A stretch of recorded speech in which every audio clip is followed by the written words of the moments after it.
хүний эрх гендер сайн засаглал гэдэг энэ хичээл өөрөө ямар ач холбогдолтой юм бэ гэдгийг бас энэ сургалтын хөтөлбөрт оруулснараа энэ үндэсний хөгжилд эмэгтэйчүүдийн манлайлал гэдэг энэ сургалтын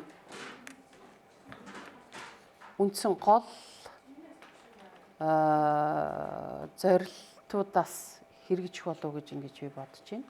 Манлайлагч хүн бол нэгдүгürt ярьж байгаа бүх юм нь онлын буюу тодорхой боловсролын үндэслэлтэй байх ёстой. Онлын үндэслэлтэй. Жишээ нь баг нуур дүрэгт 7 эмэгтэй байгаа нь маш том амжилт гэж ярьж болохгүй. Яагад гэвэл тэгш эрхийн үүднээс нь аваад үзэх юм бол бид нэр 50-50 болж иж амжилт гэж ярина. Тэгээд манлайлал бол өөрөө хүний эрх, тэгш эрхийн асуудал суурилсан байх ёстой. Цаад нөгөө онлын учир нь. Тэгэхгүй бол сэтгэлийн хөдөлгөөн уянгаа алил болоо явцдаг. Учир шалтгаан цаанаа юу вэ гэхээр би альва юмд нөгөө хүний эрх, тэгш эрхийн зарчмаар хандчихдаг учраас аль нэг нь тийшээ урууж шаргаж, эсвэл аль нэг нь тийшээ халирч, эсвэл аль нэг нь тийшээ уянгийн халил хийдэг ийм онцлогоос салчиж байгаа байхгүй. Тийм учраас хэдүүл яах ёстой вэ гэвэл манлайлагч байхын тулд үндсэн суурь мэдлэгээ маш хатуу ойлгож авах хэрэгтэй. Маш хатуу гэдэг чинь юу гэсэн үг вэ? Ерөөсөө дөрвөлжин бол дөрвөлжин байх ёстой, гурвалжин бол гурвалжин байх ёстой л гэсэн үг. Тэр нь одоо ямар хэлбэрээр яригдах вэ гэвэл үндсэн зарчмууд, хандлагууд гэсэн хэмжүүрээр яригдана. Үндсэн зарчмууд, хандлагууд, үзэл баримтлал. Өөрөөр хэлбэл үндсэн хуулийн үзэл санаа яригдана. Тэгээд хүний эрхэд суурилсан бодлого, хууль, хөтөлбөр, боловсруулах хандлагыг төлөвшүүлдэг. Жишээлбэл баг нуур дээр, эсвэл одоо өөр аймаг дээр тийм ээ. Аливаа нэгэн хөгжлийн бодлого боловсруулахад би ямар үзлээр хандах вэ гэж энэ асуудлыг л хэлж байгаа юм. Энэ хүний эрхийн түгээмэл тунхаглалыг бол бид ерөөсөө чэйжлэх хэрэгтэй юм л да. Нэлээд сайн чэйжилж явсны дараа энэний учир утгыг нь ойлгогддог. Хүн бүр төрхөөсөө эрх чөлөөтэй нэр төр эрхийнхээ хувьд адил тэгш байна. Тэдэнд оюун ухаан өрлөг сэтгэл заяасан бөгөөд өөр хооронд ахын дүүгийн ёсоор харилцах ёстой гэж. 45 онд Нэгдсэн үндэсний байгууллага байгуулагдаад хүний эрхийн түгээмэл тунхаглалыг батлаад гаргасан одоо ийм түүхэн баримт бичгээ. Тэгээд энэ түүхэн баримт бичиг яагаад гарсан бэ гэвэл мэдээж та бүхэн мэдж байгаа шүү дээ. Дэлхийн 2 дугаар дайны дараа гарсан тийм ээ. Тэгээд энэ одоо хүмүүс хоорондоо хүн төрөлхтөн хоорондоо байлдаж, үзэн ядаж, хүчирхийлж амьдрах биш. Инх тайвнаар зэрэгцэн оршиё. Би биндээ ах дүү шиг хандъя гэсэн ийм үзэл хандлагаар бол гарсан байгаа. Өөрийн эрхэм чанар нэр төртөө бөгөөд хүн бол зөвхөн оюун ухаан, бие махбодын бүрдэл бус, зүрх сэтгэл, сэтгэхүй мэдрэмж, сүнслэг оршихуйтай цогц амьтан байгаль нийгэм сэтгэхүйн бүтээл юм аа гэж. Тэгэхээр биш үү сая бол бид нэр оюунлаг талаас нь ярьсан та бүхэн. Ярилцлага хөхтөөд ийм оюуны мэдлэгтэй болон инээ тэрэ л гэж яриад байгаа юм. Тийм ээ. Тэгэхээр зэрэг энд бол юу? Хүн бол зөвхөн оюун ухаантай амьтан байх ёстой биш. Тийм ээ? Сэтгэл зүрхтэй, сэтгэхүйтэй, мэдрэмжтэй, сүнслэг оршихуйтай цогц амьт юм аа гэж. Энэ бол хүний эрхтэй хамаагүй л дээ. Гэхдээ энэ бол саяны энэ тодорхойлолтоор зүрх сэтгэл, сэтгэхүй, мэдрэмж, сүнслэг оршихуйтай цогц амьтан гэдэг энэ тодорхойлолтоор. Жишээлбэл ингээд цааш нь хэлсэн байна л да. Хүнийг олж харах, тодорхойлохдоо тэр хүн хэн бэ? Ямар хөсөл сонирхол, ямар зан чанартай вэ гэдгийг харахаасаа илүүтэй эзэмшсэн боловсрлоор нь үнэлдэг.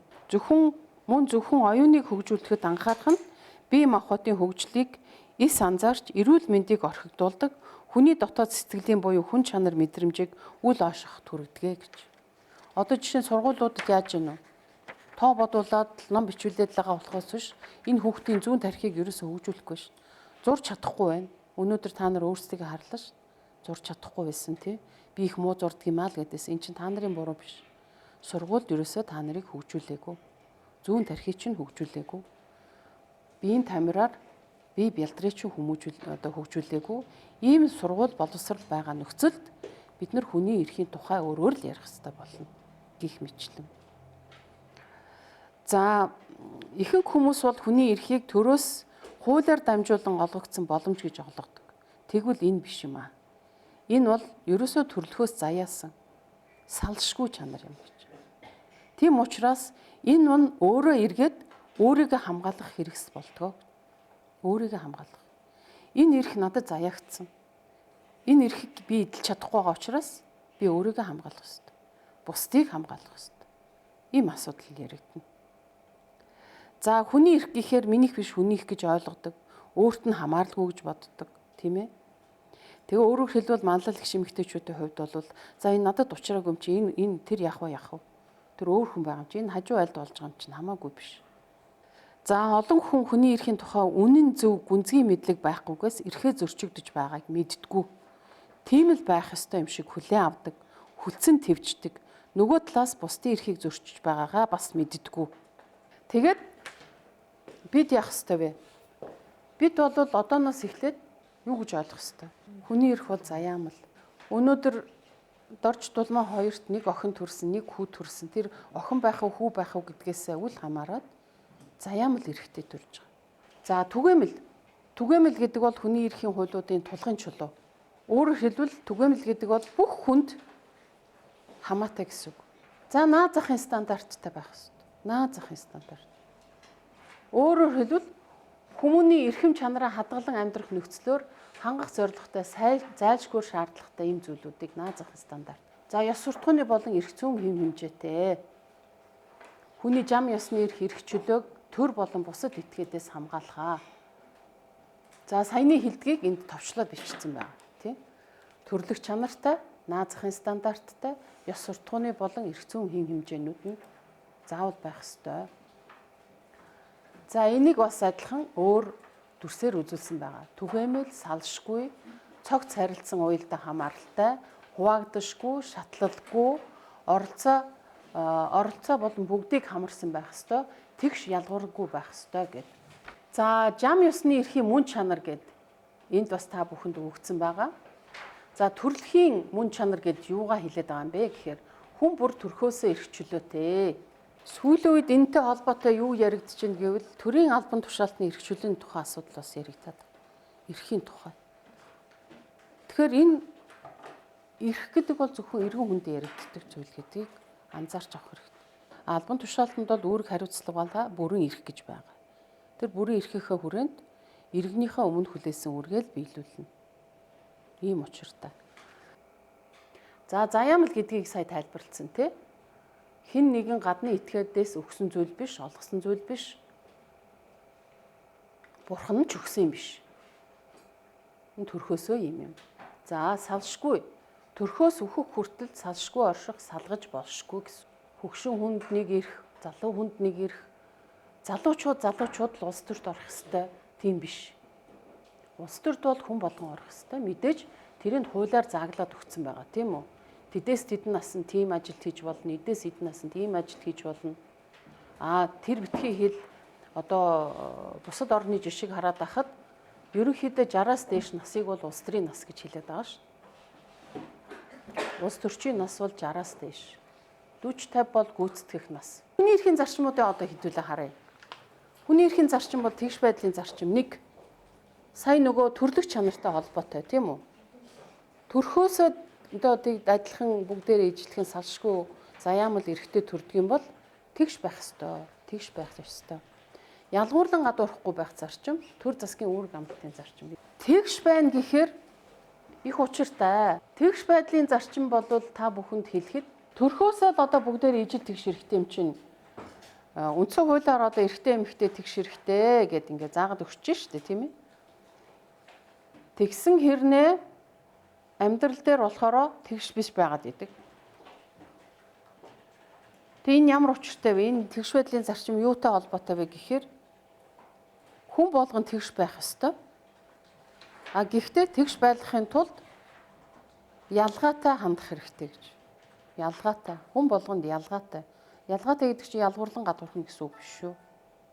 Ялгаатай хандна. Өөрөөр хэлбэл хөгжлийн тусгай хэрэгцээтэй хүн байх юм бол түүнийг бусад хүмүүстэй тэгш байлгахын тулд тэр хүнд хэрэгтэй ямыг нь төрөөс бүрдүүлж өгөх хэрэгтэй. Нөгөө төр засгийн үүрэг амлалтын зарчимтайгаа тэгж юу яаж байгаа холбогдож байгаа.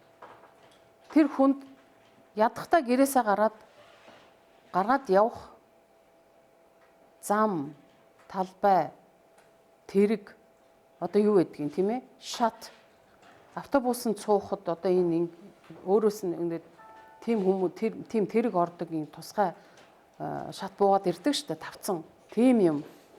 Гэх мэтлэн ийм юмнууд бол тэгш байдлыг бий болгодог. Тэгш байдал гэдэг бол хүний хэрэгцээнүүдэд чиглэсэн, зориулсан нэмэлт арга хэмжээ авахыг хэлж байгаа. Түүнээс биш чи тэгштэй чи явахгүй юу? Эсвэл түрүүн та нарын тэр хилээд байсан жишээ улс төрийн намууд бол 50 сая төгрөг шаарддаг хүн болгоноос ийм биш. Хүн болгон тэгш юм чи адилхан 50 сая өгөөл улс төрд ор ийм биш. Тэр нөгөө мэдлэгтэй чадвартай одоо юу гэдгийг үнэхээр сэтгэл зүрх нь улс орныхоо төлөө цохилдог ийм хүмүүсээ гаргахын тулд намын тухай хууль тийм ээ одоо юу сонгуулийн тухай хууль гих мэтлэн ийм хуулиудад юу хийх ёстой юм бэ? Ямар залтуудыг хийж өгөх ёстой? Гих мэтлэн. Өөрөөр хэлбэл тусгай арга хэмжээг, төр зургийн арга хэмжээг авна гэсэн. Тэгш байх зарчим бол дандаа нэмэлт арга хэмжээнүүдтэй байдаг учраас ардчилсан биш засаг шалгах нэг шалгуур нь ардчилсан биш засгийг шалгах нэг шалгуур нь яг үгээр илэрдэг. Ардчилсан биш засаг бол тэгнэ гэл ингээ амлаад авах болохоос биш яг энэ тусгай арга хэмжээнүүдийг авдаггүй. Төсөвтөө тусгадаггүй. Бодлого нь байдаггүй. Энэ бол дандаа хэмжүүрүүд хүний одоо хөгжлийн тухай бодлого гэж байж байна. Энэ зүгээр эрүүл хүн зориулсан бодлого нь байдаг болохоос биш хөгжлийн бэрхшээлтэй хүмүүсийн хэрэгцээ шаардлага яаж хангахыг тэднийг яаж боловсруулах юм ямар одоо сурах бичгээр хангах юм тэр нь одоо хаанаас төсвөөс яаж суух юм энэ бүхэн бол тусгацсан байжээж хөгжлийн тухай ярина. Тэгж байдлын зарчим үйлчилж гэнэ үгүй юу гэдгийг тодорхойлно. Жишээ нь одоо хүний эрхийн үндсэн зарчмууд тэгш байдлын зарчим гэхэд Монгол Улсын үндсэн хуулийн 16 дугаар зүйлийн 11-т байж байна. Улс төр эдийн засаг нийгэм соёлын амьдралд гэр бүлийн харилцаанд эрэгтэй эмэгтэй тэгш хэрэгтэй. Энэ бол зүгээр нэг өгүүлбэр. Энэ өгүүлбэр цаашаа яаж задрах ёстой вэ? Улс төрийн амьдралд яаж тэгш эрхтэй оролцох юм? Яаж эдийн засгийн амьдралд тэгш эрхтэй оролцох юм? Жишээлбэл манайх шиг одоо банкны хүүн 40-50% ийм банкны хүүтэй байхад бол эмэгтэйчүүд зээл авч чадахгүй юу? Тэр тусмаа нөгөө дунд одоо middle class гэдэг штэ. Дунд анги. Төрийн албанд ажиллаж байгаа хүмүүс ч юм уу эсвэл одоо хуваараа жижигхэн бизнес эрхэлж байгаа эмэгтэйчүүд зээл авч чадахгүй юу? Гэх мэтлэн тий. Ингээд цаашаага ухаадал яваад байхад бол жишээлбэл Японд бол банкны зээл бол 0% байдаг. 0% зээл авсан хүн бол юм хийдэг, үйлдвэрлэдэг. 40-50% зээлтэй хүн бол үйлдвэрлэдэггүй, копи продай, худалдан аваад зар гэдэг үйл ажиллагаа одоо үйлчилдэг. Тийм учраас Монгол хүн яасан? Банкны зээл нь тийм өндөр учраас бид нар өнөөдрийг хүртэл хятадын захаас очиж юм аваад Монголын зах дээр 10 нуглаад зардаг. Ийм копи продай нийгэм болцсон байгаа байхгүй юу? За тэгээд яг уу ерөнхийдөө гол нь тэгш байлгахын тулд ялгаатай хандна. Ялгаатай байдалд нь одоо зохицуулт хийж өгнө. Нэмэлт арга хэмжээ аавна, тусгай арга хэмжээ аавна. Ийм юмнууд байж тэгш байдал бий болно гэж үзэж байгаа. Тэгш байдал бий болно, тэгш боломж бий болно, тийм ээ. За ялган гадуурхгүй байх зарчим. За бид нар бүгдээрээ ялгаатай. Гэхдээ ялгааг бол ялгуурлан гадуурхалт болгож болохгүй л гэж. Өөрөөр хэлбэл эрүүл хүн, эрүүл биш одоо юу гэдгийг нөгөө хөгжлийн тусгай хэрэгцээтэй хүн хоёр байлаа гэхэд ялгаатай байдал дээр нь одоо юу гэдгийг далимдуулаад ялгуурлан гадуурхаж болохгүй. Бид нар бол шууд босоо ялгууд нь гадуурхаж байгаа. За зарим нь бол одоо хуулиараа ч юм уу эсвэл одоо бодлогоор ч юм уу өөрөөр хэлбэл үйлдэл эсвэл дээрээ ялгуурлан гадуурхаж байгаа. Үйлдэл эсвэл Энэ зохицуулалтыг хийхгүй, тусгай арга хэмжээ авахгүй, төр зүрийн арга хэмжээ авахгүй байна гэдэг бол ядгуурлан гадуурхалтыг хийж яана л гэсэн үг. Тийм учраас эмэгтэйчүүд, манлайлагч эмэгтэйчүүд бол асуудалд яаж хандах вэ гэхээр миний чиний манай танаа биш яг энэ зарчмаас л хандна. Тийм ч учраас хүний эрхийн тэгш эрхийн зарчим одоо тэн дээр ажилладаг хүмүүс бол илүү хатуу, илүү өөмтгий, тий? Илүү одоо тийм ааш муутай юм шиг харагдаж байгаа. Яг гэвэл энэ зарчим чинь тэгж л байгаа. Энийг ярихаар л яг уу муухай ааштай болдог. Та нар бол манлайлагч биш болно энийг ярил. Одоо яах юм тэгээд ярих л болно шүү, тий? Тэгэл одоо муухай ааштай хэдэн хүүхэн гараад ирж л гэх байх та. Шууд бас. Шууд болоод ерөөсөө уулаараа хийн болохоор хийн тийм ээ. За тэгээд одоо яадгийн шууд одоо ингээд үйлдэлээрээ харуулна, үг хэлээрээ харуулна гих мэтлээ ингээд.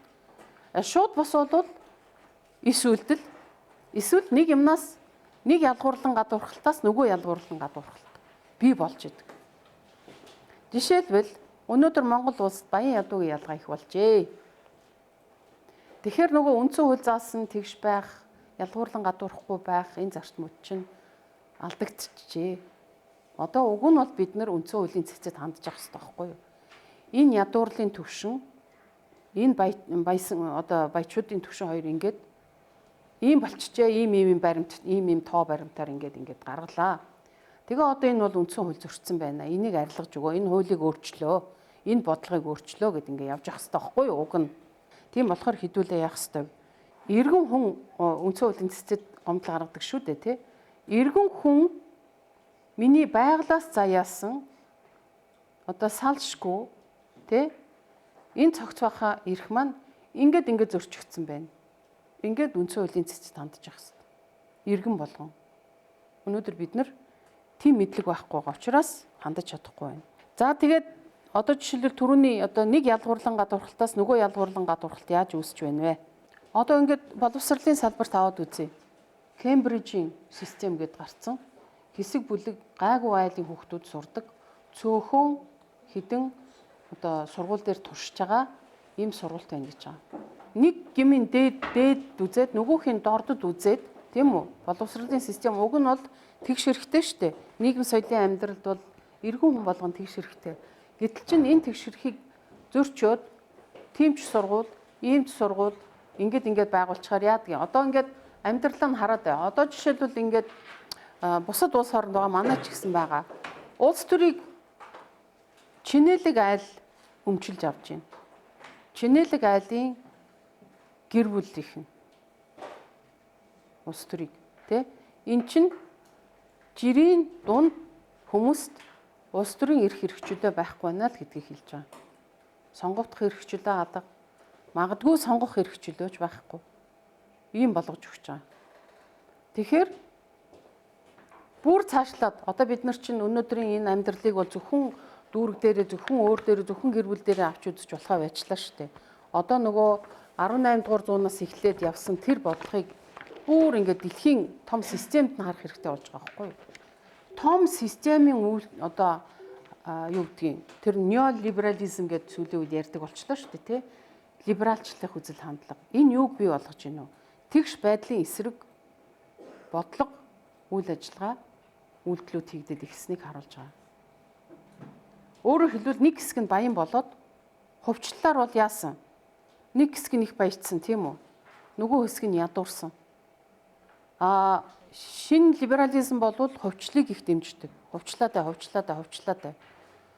Усыг хувьчил, энергийг хувьчил, тий? Боловсролыг хувьчил, эрүүл мэндийг хувьчил, бүгдийг хувьчлаад авчихаар яадаг юм? Наадуул чинь ашгаал хөөн үсттэй. Тэгээд ашиг хөөж байгаа газар ядуу хүн орох уу? Дунд одоо давхаргын хүмүүс очих уу? Гэх мэтлэн эн чинь нөгөө нэг ялгуурлан гадуурхалт нөгөө одоо эдийн засгийн улс төрийн буруу бодлого чинь эргээд нийгмийн, соёлын ялгуурлан гадуурхалтуудыг бий болгож байгаа. Өөрийн ирэхгүй тийшээ ороход хүрэж байгаа. Тэгэхээр энэн дээр манлайлагч эмэгтэйчүүд анхаарах хэрэгтэй бас. Орон нутагт танаа байгаль одоо орчинд тэгш байдал яаж зөрчигдөж байна? Ялгуурлан гадуурхалт яаж одоо явагдаж байна? Төр засаг өөрөө тэр нөгөө тэгш байдлыг бий болгох ялгуурлан гадуурхалтыг арилгах төр болон тусгай арга хэмжээ авч чадж гин үгүй.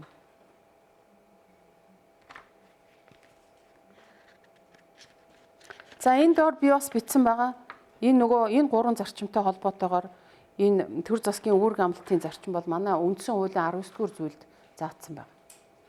Үндсэн хуулийн 19-р зүйлд бол юу гэж заасан байна гэхээр төрөөс хүний эрх хэрэгжүүлэг хангах үз эдийн засаг нийгэм хууль зүйн болон бусад баталгааг бүрдүүлэх,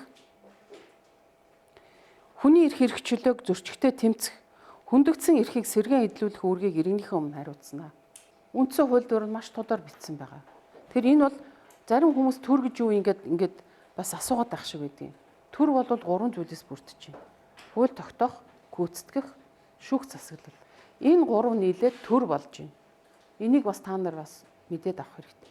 Төр гэж юу ингээд асуувал төр бол 3 бүрэлдэхүүнтэй. Хууль тогтоох засаглал, гүйцэтгэх засаглал, шүүх засаглал. Энийг бол 19-р зүйл дээр яг хэлээд өгт. Төрөөс хүний эрх хэрэгжүүлэг хангах үз эдийн засаг нийгэм хууль зүйн болон бусад баталгааг бүрдүүлэх. Энэ хуулийн тогтоож өг гэж байгаа. Баталгааг нь бий болгох гэж байгаа. Тэгэд хүний эрх хэрэгжүүлэг зөрчигтэй тэмцэх. Энэ бол засгийн газрын үүрэг. Тэр нөгөө тусгай болон төр зүрийн арга хэмжээнүүдээ авах хэрэгтэй гэж байна. Тэг хүндэгдсэн эрхийг сэргээн эдлүүлэх энэ шүүхийн үүрэг. Шүүхээр шудраг шүүхээр шүүлгээд тэгээд эрхээ сэргээж идлээ гэсэн. Үндсэн хуулийн цэцээс энд орноо. Уг нь бол данч харамсалтай нөгөөдөл нь энийг мэдхгүй юм шиг байна л да. Тийм болохоор одоо цаашаага бид нар юу гэхээр энд сууж байгаа бүх хүн бол эрхтэйгч гэж нэрлэгдэж байгаа. Эрхтэйгч. Нөгөө цаанаасаа, байглаасаа нөгөө энергитэй төрсөн гэдэг шиг. Эрхээ тэгэд төрсөн байхгүй. Төр засаг бол ард түмэн байгуулдаг. Зүгээр яг манай нөгөө уламжлалт төр мөр гэдэг инхээр нэг нь нөгөөгөө байгуулад ах шиг байгаа юм тий ард түмэн биш. 90 оноос хойш бол бид нар ард түмэн төрөө байгуулсан. Сонгуулиар дамжуулж. Тэгэхээр бид нар хэн болж гинэ? Үүрэг хүлээгч. Үндсэн хууль бол юу? Ард түмнээс төртөө хийсэн гэрээ. Ард түмнээс төртөө хийсэн нийгмийн гэрээ. Ард түмэн бид хүмүүнлэг арчилсан иргэний нийгэм байгуулнаа гэж хийсэн байгаа. Дээрээс нь юу ч үлдээ бахан хүмүүнлэг тэгээд л одоо уламжлалт ёс заншлаа дээдлээд тэрийг бол яг уламжлалт ёс заншлт гэдгийг бол бид нэлээд сайн салгаж ойлгох ёстой. Яагаад гэвэл хүний эрхийг зөрчсөн уламжлалт ёс заншлыг бол бид нэр дагахгүй. Жишээ нь эмэгтэйчүүдийг богтолдог. Дээрээс нь уул тахих, овоо тахих эмэгтэй хүн гардггүй өнтер гэсэн тийм юмыг бол ерөөсөө төсвийн мөнгөөр хийж болохгүй л гэд ойлгож байгаа. Төсөв бол эрэгтэй эмэгтэй татвар төлөгчдийн мөнгө. Тийм учраас аймаг орон нутгийн засаг дарга нар төсвийн мөнгөөр уул овоо дахиж болохгүй. Хэрвээ төсвөөс энэ гарсан байдгийн бол шүүхтэх хэрэгтэй. Төсвийн мөнгөөр ингээд өөрийнхөө хувийн аяллыг зохион байгуулж чинь энэ төр бол ерөөсөө болохгүй. Төсөв бол хамгийн үр ашигтай, хамгийн одоо иргэдэд үйлчилсэн ийм л одоо зарцуулалтаа байх хэрэгтэй. Түүнээс биш найр хурим одоо элдв шалдуу оймоо морины уралдаан зуралдаан юу гэдгийг тийм юмд бол ерөөсөө зарцуулж болохгүй. Энийг бол одоо яг одоохондоо нэг хууль байхгүй байгаа учраас манайхан мэдэн бодлоод ийм сони юм хийгээд байгаа юм. За наад захын стандарт ямар байх хэвээр? Өнөөдөр манай тарин ямар байна гэдгийг та нар өөрсдөө мэдж байгаа. За хүн бүр хоол хүнстэй байх хэвээр. Хувцастай байх хэвээр. Орон байртай байх хэвээр. Эмчилгээ сувилгаа нийгэм ахуйн заашгүй шаардлагатай үйлчлэгээг оролцуулаад өөрийн болон ам бүлийнхээ эрүүл мэнд аж амьдралыг тэтгэхэд хүрэлцэхэд амжиргаатай байх хэрэгтэй гэж. 3 машинтай, 4 машинтай гээггүй нь шүү. Тэ? Наад захын стандарт нь л энэ байна. Тэгэхээр манайд наад захын стандарт хүрэхгүй байгаа хүн амын 30% байгаа. 3 сая хүний 1 сая нь энэ наад захын стандартыг эдлэхгүй байгаа. Тэгэхээр бид бол яах ёстой? Манлайлагчдын аманд байх ёстой л үг. Хүний эрхийн түгээмэл тунхаглаж заасан энэ наад захын стандарт чинь манай аймгийн тэдэн хувьд нь тэдэн хувийн одоо юу гэдэг хүн ам эдэлж чадахгүй байна. Манай эмэгтэйчүүд удирдах түвшинд гарахаараа эмэгтэй хүн гэдэг нөгөө нэг гоё одоо манлайлалыг хэрэгжүүлэе гэж яриад байгаа шүү дээ, тий? Гэтэл юугаар ялгарх ёстой?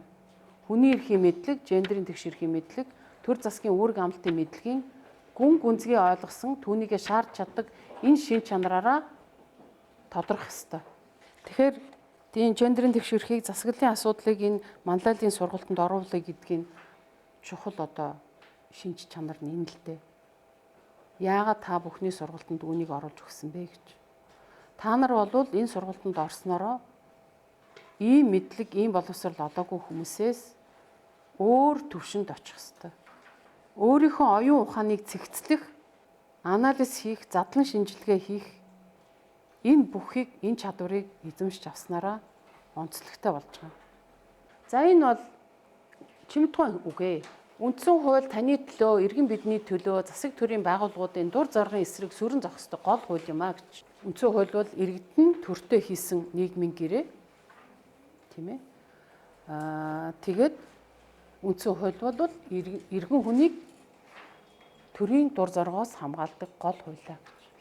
Тэгэхээр бид бол яах ёстой? Үндсэн хуулиа бариад авах гээд. Үндсэн хууль дээр тэгсэн байна. Үндсэн хууль ингэсэн байна.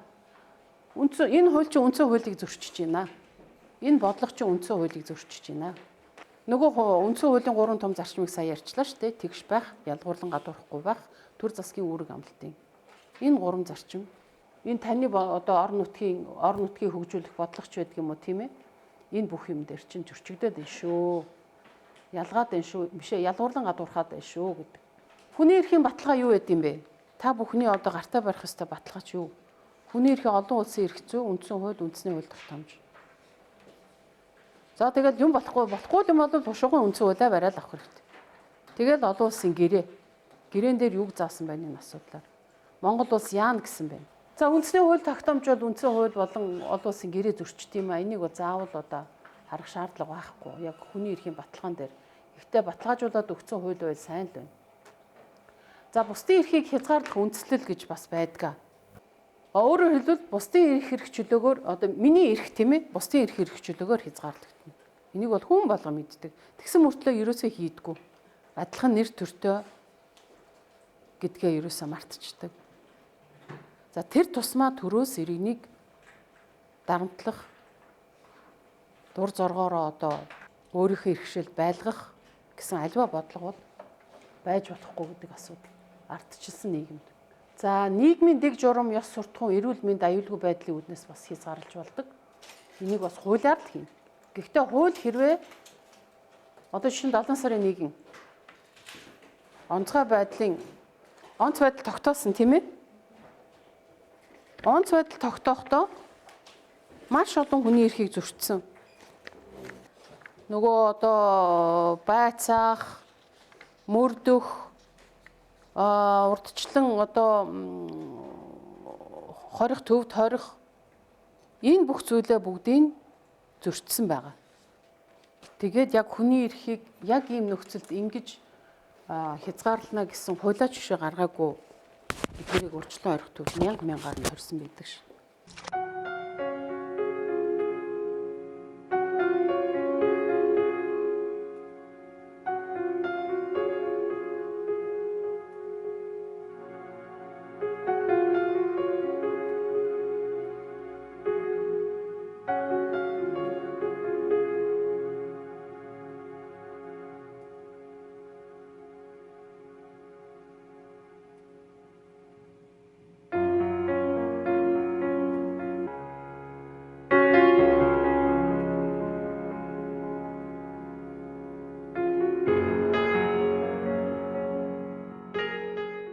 Тэгэхээр биш үү юу байгаа. Ингээд яг ингээ хуваагдсан байдлыг харахаар та нар бол жишээлбэл энэ бусад чин чанараасаа энэ тэгш ялгуургүй нь арай илүү юм уу гэж үзсэн байгаа тий.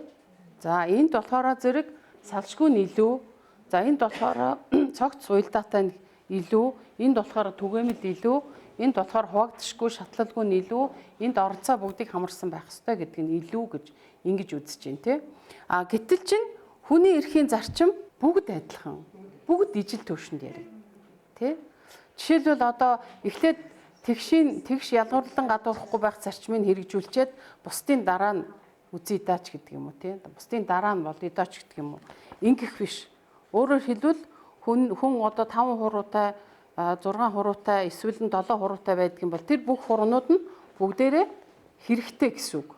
Тэгэхээр энэ дээр бол бид нар яах вэ? Хүний эрхийг дээр доор гэж үзэхгүй. Хүний эрхийг бол одоо энэ нь илүү энэ дутуу энэ яах вэ байж л болох юм гэж үзэхгүй гэсэн үг шүү дээ тий. Бүгд ижлэх юм байх хэрэгтэй. Тийм учраас нөгөө хүний эрхийн түгээмэл тунхаглалтын заалт нь юу? Наад захын стандартыг зааж өгсөн байгаа тий. Эрх хэдлэгч, үүрэг хүлээгч гэдэг дээр нэмэлт тайлбар өгч заа юу.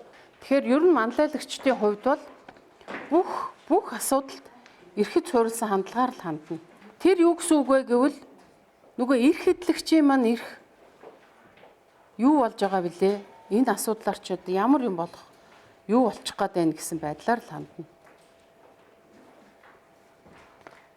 Тэгэхээр эрх хэдлэгчийн хувьас нь хэрвээ өөрөө одоо ямар нэгэн албан тушаалтан байлаа гэж үзэхэд миний энэ явуулж байгаа бодлогоос ахуулаад эрх хэдлэгчийн ямар эрх чөлөө зөрчигдөх вэ?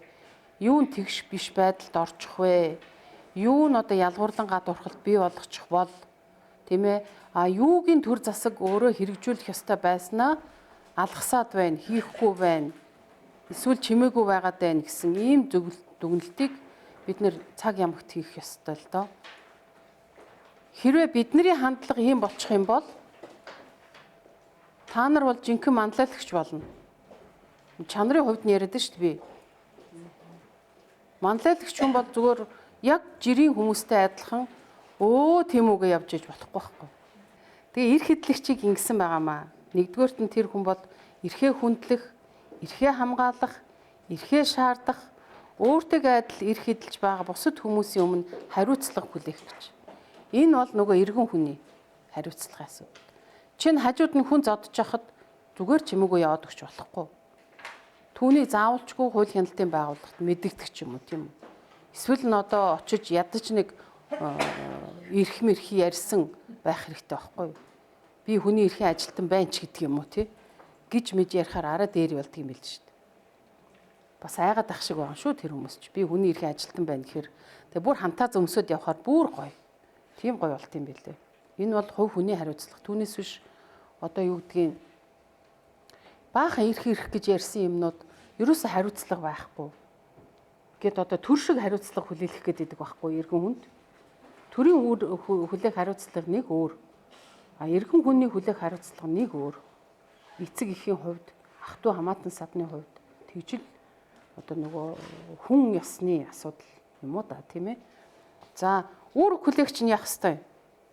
Төрөний хэлснээр тийм нөгөө төрийн 3 том одоо үүрэг ба шүү дээ. Эрх хэдлэгчийн эрх зөрчигдөхөөс урьдчилан сэргийлнэ. Бид нар бол яах ёстой? Урьдчилан сэргийлнэ гэдэг чи яадаг юм? Гэгэрүүлэх ажлууд ордог байхгүй юу? Гэгэрүүлэх ажлууд. Сургууль, семинар одоо юу гэдэг нь те төр бол энийг өөрөөр хэлбэл эмэгтэйчүүдийг ялгуурлан гадуурх бүх хэлбэрийг устгах тухай конвенц байлаа гэж үзэхэд төр бүх шатанда энэ конвенцийг иргэддээ мэдүүлж явах хэрэгтэй. Сургуульд явуулж явах хэрэгтэй. Сурчилгаа хийж явах хэрэгтэй. За эрх хэдлэгчийн эрх зөрчигдөж байгаа эсхийг илрүүлнэ. Судалгаа хийнэ. Одоо манай дүүрэг тойргийн аймгийн хэдэн хүнээс хичнээн хүнийх нь эрх нь зөрчигдөд байгаа юм бэ? Ямар эрх нь зөрчигдөж байгаа. За эрх хэдлэгчийн эрх нь зөрчигдөж байвал тэрхүү үйлдэлийг таслан зогсооно. Энэ бол нөгөө цагдаагийн байгууллага тийм ээ хууль хяналтын байгууллагаараа энэ асуудлыг таслан зогсооно. Тэгэхээр яах вэ? Цагдаа бол тодорхой хэмжээгээр үйл ажиллагаагаа тогтвортой найдвартай болгох хэрэгтэй болж байгаа байхгүй юу? Цагдаагийн байгууллага хувьд. За эрх хэдлэгчийн эрхэн зөрчигдсөн байдлыг мөрдөн шалгах. Мөрдөн шалгана. Энэ ч бас цагдаагийн үүрэг. Тэгээ мөрдөн шалгаж ятал нөгөөтг чинь байсаар байгаа манай цагдаа яадгүй. Хохирсон хүнийг хохиргоод хэрэг тохоод өнгөрдөгч талууд байдаг тий. Тэр мэр энтриг бол одоо бас иргэдийн оролцоотой хяналт тавих ёстой ч юм уу. Гэтэл иргэдийн оролцоотой хяналт тавиад ирэхээр нөгөө гэрч болон хохирогчийг хамгаалах хэрэгцээ орчин манад байна уу байхгүй юу гэд. Ингээд давхар цаашаа явна. За эрх хэдлэгчийн эрхэн зөрчигдсөн бол хамгаалах нөхөн сэргийх. За яг нэг хуультай болсон баха тий. Тахрын хуультай болсон. Тахрын албаны тухай хууль. Гэвч энэ маань яаж үйлчилж гинэ вэ? Бас яг амьдрал дээр очихоор зэрэг хамгаалж чадж гин үгүй юу гих мэтлэн асуудал гарна. Их эдлэгчийн хохирлыг барагдуулах. За энэ дээр бол төр хамгийн муухай ханддаг. Хохирол барагдуулах. Нэг хүний хохирлыг барагдуулчихаар дахиад 1000 хүн гараад ирнэ гэж айдаг. Төсвийг буруу зардаг учраас яг энэ иргэдийн эрхийг эдлүүлэх асуудал дээр очихороо манай төр ажилтгүй. Төсвөө хичнээн мянган төгрөгөөр хэдэн сая төгрөгөөр тэрбум төгрөгөөр хэтрүүлчихэд тэр хэтрүүлсэн төсөв нь хаашаа явсан бэ гэдгийг бид нар бас ханжаах ёстой. Яг төрийн гол үүрэг болох иргэдийн эрхийг хамгаалах энэ асуудал дээр та хэдэн төгрөг зарцуулсан бэ? Хохирлыг барагдуулах ажил дээр хэдэн төгрөг зарцуулсан бэ? Тэр ёстой 0.0 мянганы нэг байгаад айгүй бол. Ийм байгаа нөхцөлд бол манлайлагч эмэгтэйчүүд тэр хуулийг нь сайжруулах, энэ бодлогыг нь сайжруулах, тэр бодлогын одоо албан дутагдлыг олж илрүүлэх ийм асуудлыг хамтаараа хийх ёстой гэж би боддیں۔ Ганцаараа хийхээр хинхэг өвчтэй гэж дуудулдаг манай нийгмийн соёл дээр дийлэхчгүй тийм ээ. Тийм учраас аймаг орон нутагт байгаа янз бүрийн асуудлуудыг авч гавал цогцоор нь судлах хэрэгтэй болно. Манлайлал бол хизээ бий болж өгдөггүй гэвэл хамтаараа олонний хөдөлгөөнийг өрнүүлээд тэр хөдөлгөөн өрнөсөн хөдөлгөөн бол тодорхой хүний эрхэд суурилсан, гендрийн тэгш эрхэд суурилсан, ялгуурлан гадуурхгүй байхад суурилсан ийм одоо зарчмаар явах юм бол жинхэнэ манлайлал бий болдог. За тэгээ манайхан чинь жинхэнэ манлайлал, хуурамч манлайлал хоёрыг бас ялгахгүй. Тийм учраас яах ёстой вэ? Үндсэн хуулийн үзэл баримтал зарчим, олон улсын гэрээний зарчим бол бидний хүний эрхийн одоо ажилтнуудын гол амны уншлага буюу хамгийн түрүүнд хилдэг үг болох ийм л чиглэл рүү орчод байгаа. Одоо нөгөө ахаа намайг бодоорой гэдэг шиг. Үндсэн хууль л яриад. Үндсэн хуульд тэгсэн байгаа, үндсэн хуульд ингэсэн байгаа. Олон улсын гэрээнд ингэсэн байгаа, олон улсын гэрээнд ингэсэн байгаа. Ингээд ярихаар ямар ч дарга өөдөөс олон юм ярьдгүй юм л да. Ямар ч иргэн хүн чи буруу яриад байна гэж бас хэлэхгүй. Тэгэхээр манай нийгэмд манлайлагч байна гэдэг бол давхар маш олон чадвар, мэдлэг тий оюун ухааны эсвэл одоо сэтгэл зүйн, сэтгэл санааны, зүрх сэтгэлийн маш олон чадваруудыг зэрэг шаардаад байгаа. Их гоё ярьдаг хүн байж болно. Үнэхээр ярьдаг хүн байж болно. Гэхдээ зүрхэн ажилтгүй хүмүүс байдаг. Тийм учраас тэд нэр хизээ нэгэн цагт алдаа гаргадаг. Зүрхэн ажилтгүй, сэтгэл нь ажилтгүй хүмүүс заавал алдаа гаргадаг. Гоё ярьж яснаа нэг халтардаг. Тэрийг бол хэн мэдхүү гэхээр хүний эрхэд суурилсан, тэгш эрхэд суурилсан хандлагыг, тэр зарчмыг, үзэл баримтлалыг бүр өөрийн болгож чадсан тэр нөхцөлд мэддэг.